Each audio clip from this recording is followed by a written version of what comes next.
They're sitting on 10 to 12 trillion dollars of critical minerals in Ukraine. They could be the richest country in all of Europe. I don't want to give that money and those assets to Putin to share with China. If we help Ukraine now, they can become the best business partner we ever dreamed of. A U.S. senator has said the quiet part loud and warned that the West cannot afford to lose the war in Ukraine, because he said Ukraine is a gold mine that has 10 to 12 trillion dollars worth of critical minerals that the West needs. And this U.S. Senator, Lindsey Graham from the... Hey, shalom, shalom, all praises, honor, glory goes to Yahweh, Bahashem, Yahushai, Bahashem, Rachak, Wadash. Double honors to the apostles, elder bishops of the Great Millstone who rule well. Peace and blessings to you fellow brothers pushing his word in truth and sincerity. Coming back with another lesson through the spirit and power of Yahweh. Bahashem, Yahushai, Bahashem, Rachak, Wadash. And it's always been about stealing a nation's natural resources. And that's basically what wars have been fought over. Okay, our resources. Okay, you can't run a nation without resources. So America is in Ukraine just as America was in Iraq, Afghanistan, just as America is all throughout West Asia, the Middle East, just as America was in Hawaii, America was in Africa, colonies were set up. The Edomites in general, the EU nations, they all had colonies in Africa, colonies in Asia. That's why America went into China. It's all because of the minerals. It's all because of the different resources, whether it's bodies of water, where you can, fish, shipping lanes, gold, silver. Now it's more sophisticated where, they need lithium, they need cobalt. They need, these different, they call rare earth minerals to fund their society. All these electronics are built upon rare earth minerals, these cars that are made, everything's digital. So why is America in Ukraine? Why are they fighting so hard? Is it for the Ukrainian people? Absolutely not. It's because they have minerals. It's because they have resources. Trillions of dollars worth of resources. Let's play this again, because it's always been about a nation's resources. The reason why a nation will come and attack and take you over. Now they can control the spices. Okay, they can control the fishing. They can control the agriculture. Okay, which those things are used to run a nation. And these wicked elite, they've gotten rich off of it. And this is exactly what they've done to America. All right, the so-called North American Indians, Seminole Indians here in America. You even had the so-called Mexicans. Okay, the Aztecs. All throughout North, Central, and South America, Esau came and he took the resources and became trillionaires. They funded their operation. Let's play this a little one more time, because it's always been about stealing a nation's resource. That's what this damn devil does. I'm gonna bring out a couple of scriptures. We won't end it. They're sitting on 10 to 12 trillion dollars of critical minerals in Ukraine. They could be the richest country in all of Europe. I don't want to give that money and those assets to Putin to share with China. If we help Ukraine now, they can become the best business partner we ever dreamed of. A U.S. senator... You see that? ...has said the quiet part loud and warned that the West cannot afford to lose the war in Ukraine, because he said Ukraine is a gold mine that has 10 to 12 trillion dollars. And if a nation, if America, the Edomites, if they find out that you got, trillions of dollars or billions of dollars worth of assets, they're coming for you. Just like the state of Israel. Palestine is sitting on hundreds of billions of dollars worth of oil off their coast. Okay, let me bring out a scripture. It's not going to be long. Micah. All right, Micah 2:2. And they covet fields. Look at this word covet. They're coveting the Ukraine, all right, to control the resources in Ukraine so they can export them. Okay, to desire, that word is chamad in the Hebrew. To desire, covet, take pleasure in, delight in, right? To desire. So they take pleasure and delight in other people's resources. And the scriptures tell us, you know, that's one of the 10 commandments. Thou shalt not covet. Let's get that. But this is what the wicked does. Exodus. It's the 10th one. Right. Exodus 20:17. Thou shalt not covet thy neighbor's house. Thou shalt not covet thy neighbor's wife. Right, meaning take pleasure in, desire, nor his manservant, nor his maidservant, nor his ox, nor his ass, nor anything that is thy neighbor's. Okay, so Esau, he basically took the scriptures and said, you know, to hell with the scriptures. I'm gonna do what I want to do. Okay, give me a second. Let me see something. I know I'm not supposed to covet, but this is the thing. This is inside of this man's, his heart, his mind. His mind is geared toward these things. And it's clear to see that this is what he's been doing all the way from the beginning. He came to the Americas doing this. And now we're supposed to be brothers, right? Now, you know, let bygones be bygones. No, let's not hate each other. Okay. This is Psalm, and we'll go back to Micah. Psalms 50:16. But unto the wicked, the Most High saith. The wicked is talking about you Edomites, the so-called white man, so you can understand. Okay, and his history is filled with nothing but covetousness. It's filled with nothing but murder. What hast thou to do to declare my statutes, or that thou shouldest take my covenant in thy mouth? Look at the state of Israel. Look what they're doing. They're actually proclaiming that they are the people. And the Israelites wouldn't have to go around the earth stealing things. It will be given to them by their God. Okay, and it will be justified, and it will be clear that the Most High gave it to these people. Okay, what they're doing is nothing but genocide. Okay, and this is what America does. They come into a nation. They spy it out. Okay, you got these many resources. All right, well, how can we take you over?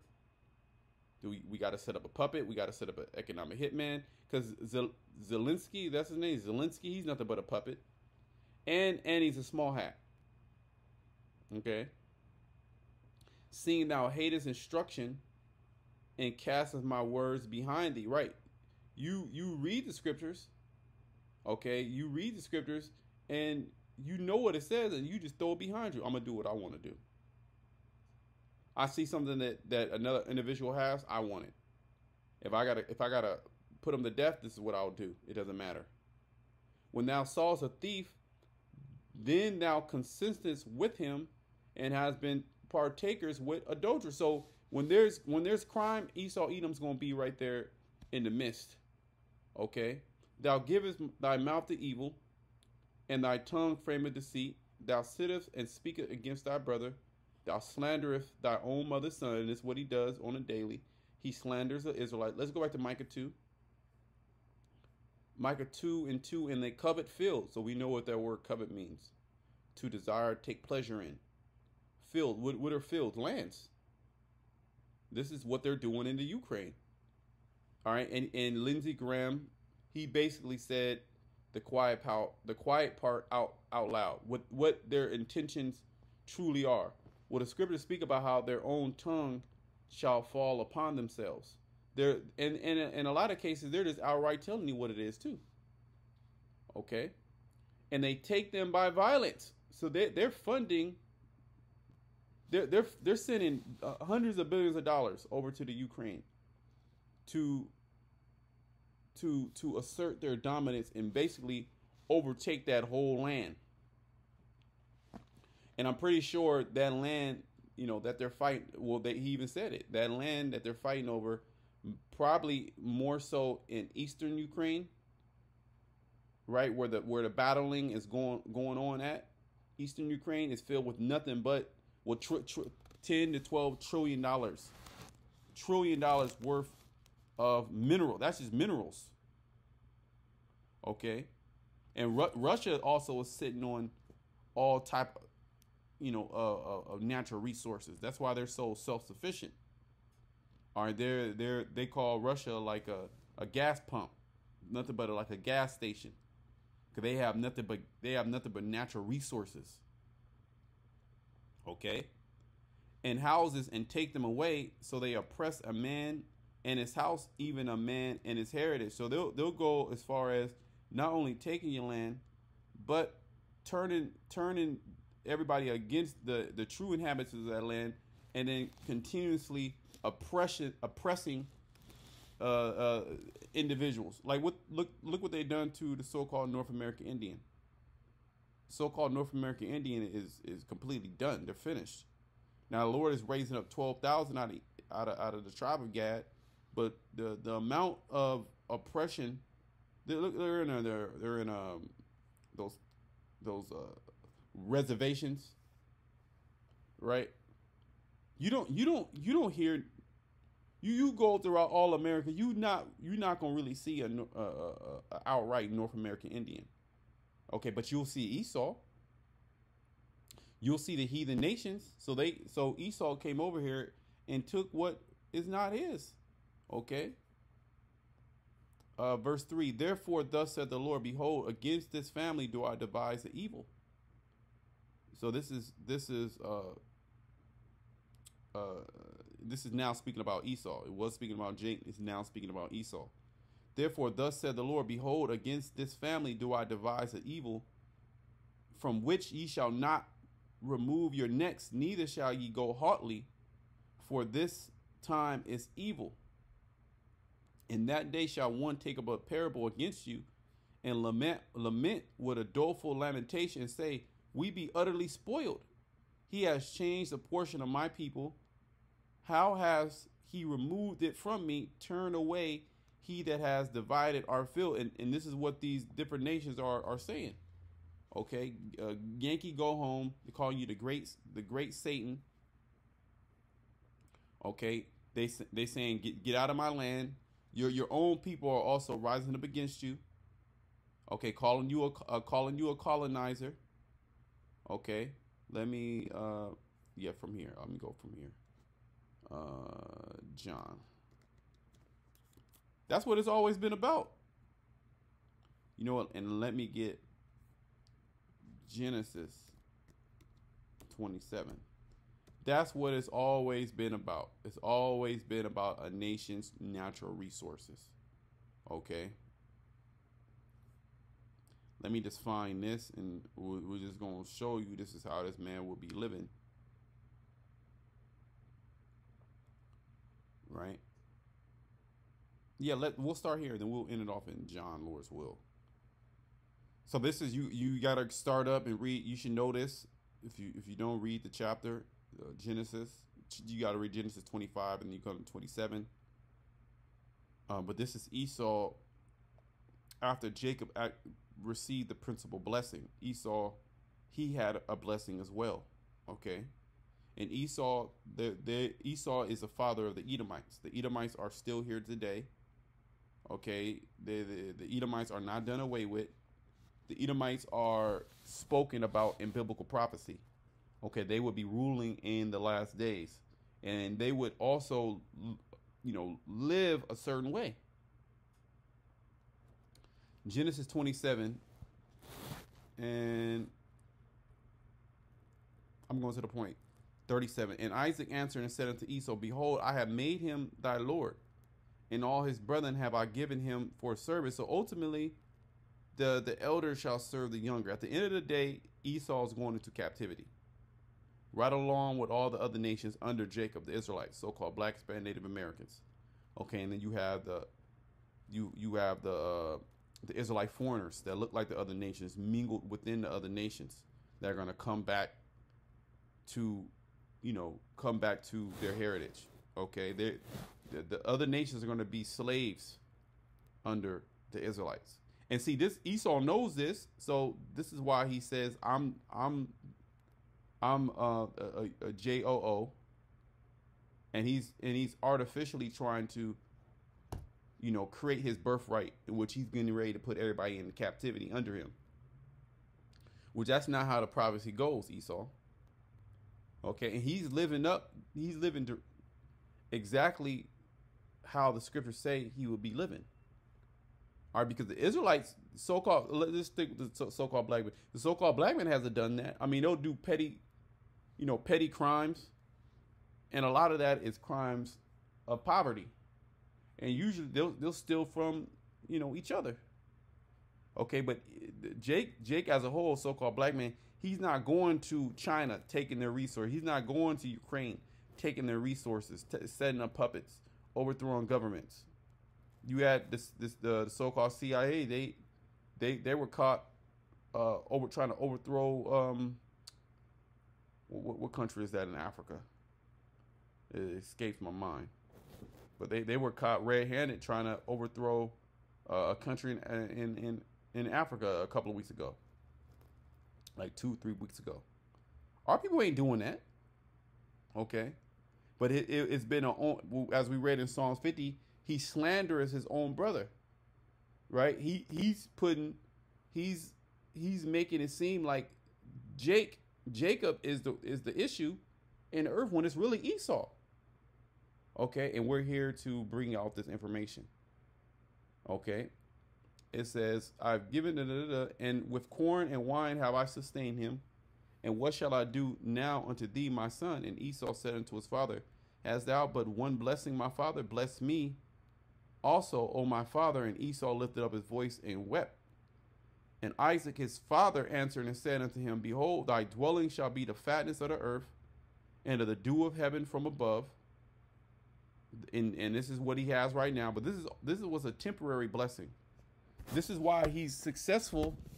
Give me a second. I put this laptop on a charger.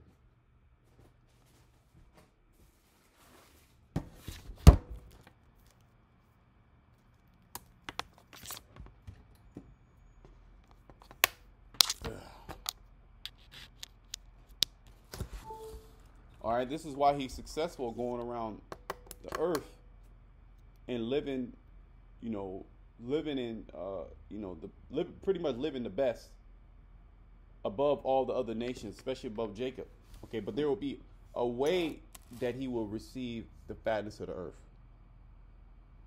Okay, it says, "Thy dwelling shall be the fatness of the earth, and of the dew of heaven from above, and by thy sword shalt thou live, and shalt serve thy brother.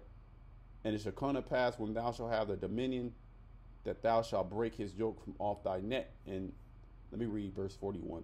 "And Esau hated Jacob because of the blessing whereof his father blessed him. And Esau said in his heart, The days of mourning of my father are at hand. Then will I slay my brother Jacob." Okay, and this is, where is that? Right there. This is, let's one more time. So Esau is going to war with another nation, all right, just so he can take their resources. "By thy sword thou shalt live." They're sitting on $10 to $12 trillion of critical minerals.